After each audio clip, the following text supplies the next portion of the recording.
আসসালামু আলাইকুম ওয়া রাহমাতুল্লাহি ওয়া বারাকাতুহু। সম্মানিত দ্বীনী ভাই ও বোনেরা, আজকের এই ভিডিওতে সূরাতুল কাফিরুন শব্দে শব্দে ভেঙে ভেঙে অক্ষরে অক্ষরে বানান সহকারে আপনাদেরকে শেখানোর চেষ্টা করব ইনশাআল্লাহ। তো প্রিয় দর্শক, সূরাতুল কাফিরুন ছোট একটি সূরা। এই সূরাটি ছোট হওয়ার কারণে আমরা অনেকেই নামাজের ভিতরে পড়ে থাকি, আর নামাজে যদি আমরা অশুদ্ধ তেলাওয়াত করি তাহলে নামাজ হবে না, নামাজ ভেঙে যাবে। কারণ নামাজ ভঙ্গের কারণ 19টি, এর ভিতরে 1 নম্বর শর্ত হচ্ছে নামাজে শুদ্ধ করে পড়তে হবে, নামাজে অশুদ্ধ করে পড়া যাবে না। তো আমাদের লক্ষ্য রাখতে হবে নামাজে সূরা, কেরাত, দোয়া ইত্যাদি যেটাই পড়ি না কেন আমাদের সহিহ শুদ্ধ করে পড়তে হবে। তো আপনারা যদি এই নামাজের ছোট ছোট সূরা, দোয়া ইত্যাদি শিখতে চান তাহলে আমাদের চ্যানেলে ভিডিও দেওয়া আছে, আপনারা দেখে শিখে নিতে পারেন। তো চলুন আজকের ভিডিও শুরু করা যাক। আউযু বিল্লাহি মিনাশ শাইতানির রাজীম।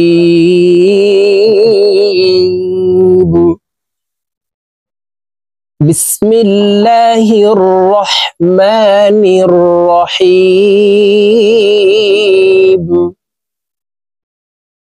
قل يا أيها الكافرون।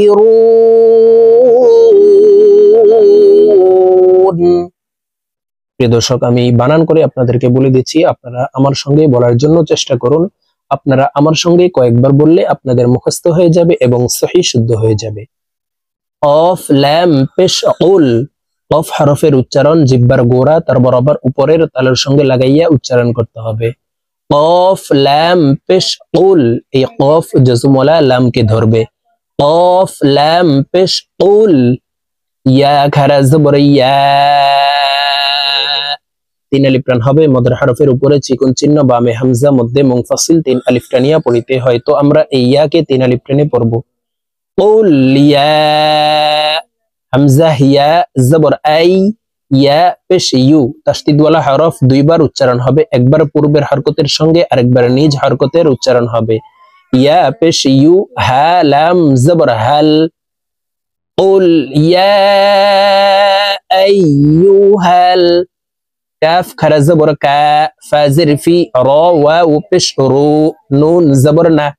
কাফিরুনা।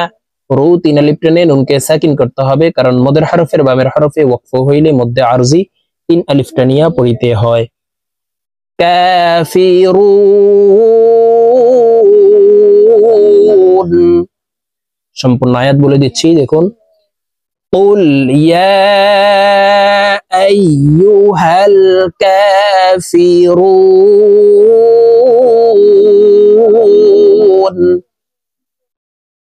قل يا أيها الكافرون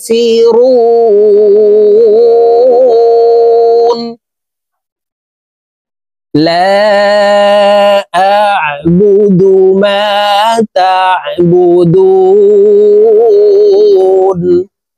লাম আলিফ জবর লা। 3 আলিফ টান হবে। মদের হরফের উপরে চিকন চিহ্ন, বামে হামজা, মধ্যে মুনফাসিল 3 আলিফ টানিয়া পড়িতে হয়। হামজা আইন জবর আ।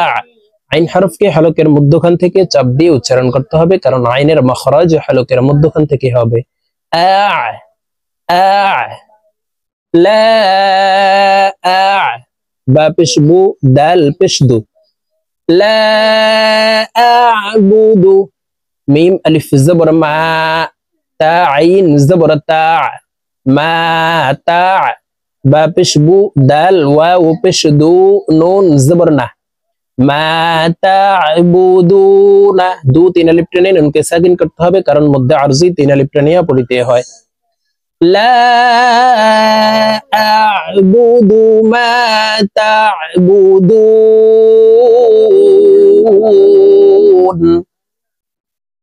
লা আ'বুদু মা তা'বুদুন।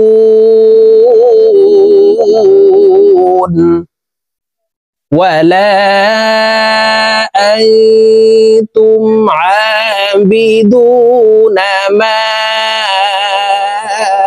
أعبد। ওয়াও জবর ওয়া। লাম আলিফ জবর লা। 3 আলিফ টান হবে। লামের উপরে চিকন চিহ্ন আছে। ওয়ালা। হামজাহ নুন জবর আং ইকফা গুন্না নুন সাকিনের পরে ইকফার হরফ তা আসছে, এই কারণে এই নুন সাকিনকে নাকের ভিতরে লুকাইয়া গুন্নার সহিত পড়ব। ওয়ালা আই তা মিম পেশ তুম জজমওয়ালা হরফ পূর্বের হরকতওয়ালা হরফের সঙ্গে একবার উচ্চারণ হবে, তো এই তা জজমওয়ালা মিমকে একবার ধরবে। তা মিম পেশ তুম। ওয়ালা আই তুম আইন খারা জবর আ, আইনের উপরে খারা জবর আছে, তো এই আইনকে এক আলিফ টেনে পড়ব। বাজের বি দাল ওয়াও পেশ দু আবিদু নুন জবর না আবিদুনা মিম আলিফ জবর মা, তিন আলিফ টান হবে। মদের হরফের উপরে চিকন চিহ্ন বামে হামজা মধ্যে মুনফাসিল তিন আলিফ টানিয়া পড়িতে হয়। মা হামজা আইন জবর আ বা পেশবু দাল পেশদু মা আবুদু, দালকে ওয়াকফের ক্ষেত্রে সাকিন করে ফেলবো। মা আবুদে ওয়ালা আনতুম আবিদুনা মা আবুদে ওয়ালা আনা আবিদুম মা আবাদতুম। ওয়াও জবর ওয়া লাম আলিফ জবর লা, তিন আলিফ টান হবে। লামের উপরে চিকন চিহ্ন আছে বামে হামজা মধ্যে মুনফাসিল তিন আলিফ টানিয়া পড়িতে হয়। ওয়ালা হামজা জবর আ নুন আলিফ জবর না। প্রিয় দর্শক, এখানে জবরের বাম পাশে খালি আলিফ থাকা সত্ত্বেও এখানে টান দেওয়া যাবে না, কারণ আনা মিলা আনাসিয়া আনাবু আনাবা এই চার আনা ব্যতীত অন্য কোনো আনাতে টান দেওয়া যাবে না। তো এখানে দেখুন এই যে এই চারটি শর্তের ভিতরে একটিও নেই, তো আমরা এই নুনকে জবরের বাম পাশে খালি আলিফ থাকা সত্ত্বেও আমরা টান ছাড়া পড়ব। ওয়ালা আনা আইন আলিফ জবর আ বাজের বি দাল মিম দুই পেশ দুম মিম আলিফ জবর মা আবিদুম মা ওয়ালা আনা আবিদুম মা আইন জবর আ বা তা জবর বাত, এই বা তাসদিদ ওয়ালা তাকে ধরবে, মাঝখানে জজমওয়ালা দাল বাত পড়ে যাবে। আবাত তা মিম পেশ তুম আবাদতুম মা আবাদতুম ওয়ালা আনা আবিদুম মা আবাদতুম ওয়ালা আনা আবিদুম মা আবাদতুম ওয়ালা আনতুম আবিদুনা মা